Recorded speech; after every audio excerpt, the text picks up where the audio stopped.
On est super fiers et super heureux d'accueillir Yoann Claret. Bonjour Yoann. Bonjour, Merci d'être là. Vraiment, c'est un grand honneur pour nous parce qu'on aime les performances. Au-delà de ce que vous avez fait dans le sport, c'est aussi l'homme qu'on a envie de mieux connaître ce matin. Et vous êtes l'invité de la matinale.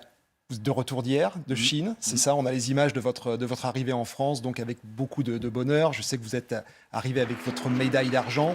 Vous êtes donc vice-champion olympique de descente. C'est une discipline reine dans le ski alpin. Vous êtes arrivé deuxième de cette descente.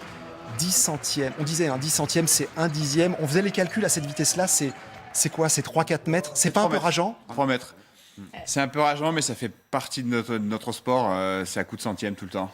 Des fois, c'est pour nous, des fois, c'est pas pour nous. Mais moi, d'avoir du métal déjà autour du cou, c'est déjà beau. Que ce soit or, argent ou bronze. Forcément, le titre olympique, ça aurait été juste merveilleux, mais c'est déjà fantastique d'avoir cette médaille d'argent. 3 ou 4 mètres. Comment on les gagne, comment on les perd? C'est un quart, c'est un peu de bol, c'est quoi? C'est une petite faute de trajectoire, un petit peu de distance faite en trop. Moi, j'ai vraiment pas de regrets sur ma manche, sur ma course, elle était presque parfaite. Mais tout le monde fait des petites fautes, donc faut pas penser à ça, sinon on est toujours dans le regret perpétuel. Ça fait partie de. Même aussi un petit coup de vent qui nous freine un petit peu, ça peut changer la donne, mais déjà d'être dans les trois, c'est pas mal. Yoann Claret, vous êtes un peu un vieux, hein. Enfin vieux. Ah, je suis complètement un vieux dans Non, c'est pas ça. Un ancien, 41 ans. Alors, l'histoire retiendra que vous êtes le plus ancien médaillé olympique en ski alpin. C'est cuit, c'est fini là? Ou il y a 4 ans de plus encore? Ah non, 4 ans, c'est sûr que non. Non, 4 ans, non. J'arrive déjà à 41 ans, c'est déjà beau de skier jusqu'à 41 ans et d'être performant, parce que je veux pas faire des saisons non plus sans être capable d'aller chercher des belles choses. Si je m'entraîne tous les matins et si je fais tout ça, c'est pour être capable d'aller faire ça. Donc non, 4 ans, il n'y aura pas. Peut-être une année, mais pas 4. Yoann Claret, gagner une médaille olympique, c'est aussi un grand moment d'émotion et c'est aussi, vous le dites, grâce à votre famille que vous en êtes arrivé là. On va écouter la réaction de vos parents et on en parle juste après. J'ai jamais pu regarder ses courses parce que c'est dangereux et voilà, moi je suis avec lui par la pensée, le cœur, mais regarder, j'ai trop peur. C'est la grosse récompense pour lui. Voilà. Et je suis fier. Pardon, je suis un peu ému, mais voilà. Je suis le plus heureux des papas. Yoann Claret, vous regardez ces images toujours avec beaucoup d'émotion. Vous dites, sans ça, je n'aurais jamais continué au-delà de 35 ans. Qu'est-ce qu'ils vous disent aujourd'hui pour la suite? Moi, j'ai l'impression que mes parents, ils pensent que je vais skier jusqu'à 50 ans. Donc, ce qui ne va pas être le cas, je leur dis tout de suite. Mais non, ils ont toujours été super fiers. Mais ils ont été d'un soutien... Parce que le ski, c'est un sport qui est difficile. On est très souvent blessé. Moi, j'ai été beaucoup dans le centre de rééducation, les hôpitaux... Ça a été compliqué dans pas mal de fois. Il y a beaucoup de moments difficiles, énormément, beaucoup plus que de moments bons. Et grâce à eux, j'ai réussi à passer à travers tout ça. L'équipe de la matinale qui vous interroge, Solène. On a beaucoup parlé de la bulle sanitaire là-bas, très surveillée à Pékin, avec le test PCR tous les jours. Mais je pense aussi aux conditions autres que sanitaires. On connaît les conditions de vie en Chine. On a parlé notamment de cette application que vous deviez télécharger sur vos téléphones en arrivant là-bas. Est-ce que vous êtes senti oppressé, surveillé? Moi, j'aimerais bien savoir un peu le derrière de ces JO. Comment est-ce que ça s'est organisé? Est-ce que ça vous a peut-être même, déconcentré dans votre performance? Non, moi je me suis concentré que sur le sportif. Justement, je savais qu'il allait y avoir beaucoup de problèmes à ce niveau-là, qu'il allait y avoir le Covid-19, le principe de nous surveiller sur les téléphones et tout.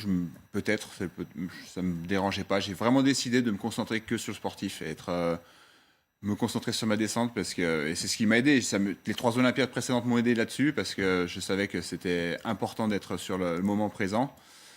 Et puis l'application, je l'ai effacée tout de suite en arrivant en France. C'était pas du tout intrusif, quoi, sur non, place. C'était vous pas n'avez intrusif. Été gêné, dérangé par C'était ça. très bien organisé par contre. Et on n'a pas été dérangé. Mais on est vraiment dans une bulle et ils ont fait en sorte que les athlètes se sentent bien. Le point positif, il était là. Benjamin? Ouais, d'ici, on a été tous interpellés, je crois, par la neige artificielle qu'on a vue absolument partout, avec des décors autour sans neige. Moi, je voulais savoir si vous, sur place, vous étiez indigné, si ça vous gênait dans votre ski. On avait l'impression finalement qu'on pouvait organiser des jeux d'hiver absolument partout, quoi, avec ça. Faut du froid pour avoir de la neige artificielle. Ouais, donc là-bas, il faisait froid.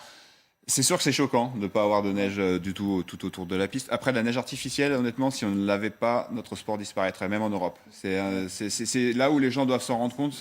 Même en Europe, on a besoin de la neige artificielle. Malheureusement, c'est sûr que au niveau écologique, il y a pas mal de problèmes et tout ça, et c'est choquant de faire ça en Chine avec Et que c'est de la vraiment neige les mêmes artificielle. sensations? En ski, c'est pareil ou... Et l'enjeu, Alors, c'est quoi elles sont différentes, elles sont un petit peu différentes, mais on a l'habitude de skier sur neige artificielle tout le temps. Vraiment, c'est quelque chose qui est habituel pour nous, c'est vraiment pas quelque chose de choquant. Je comprends pour que le grand public, c'est un petit peu différent, ils n'ont pas l'habitude de ça, mais nous, c'est quelque chose qui est plutôt classique.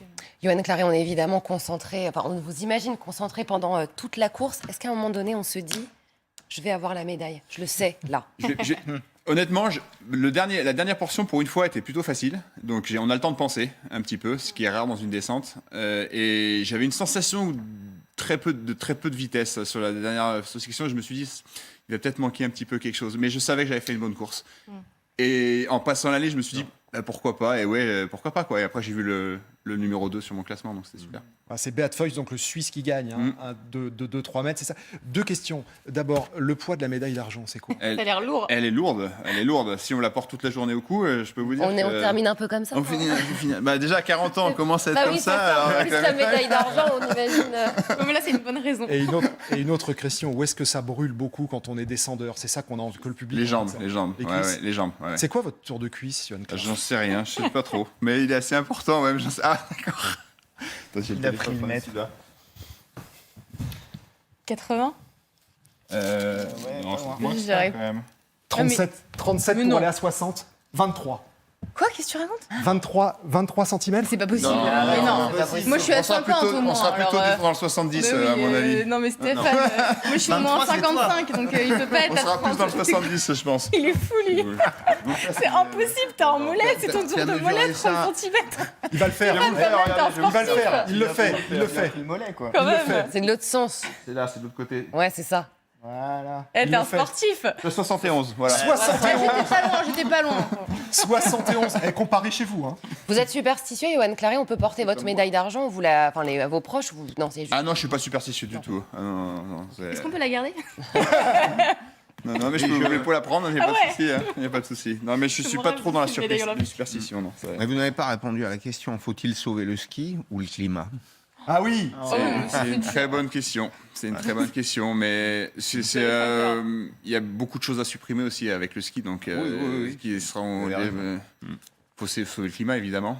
Après, est-ce qu'on en est là? Je sais pas. C'est Pas loin. Merci Non, beaucoup. pas loin, je sais. Merci beaucoup en tous les cas Merci. d'avoir été avec nous et bravo pour la mesure. Vous savez la prendre. Votre mesure de tour de cuisse. Merci, c'est gentil. Yoann Merci pour Claret, l'accueil. avec le sourire ce matin. On est ravis de vous avoir eu. Merci Merci. beaucoup. Merci. Et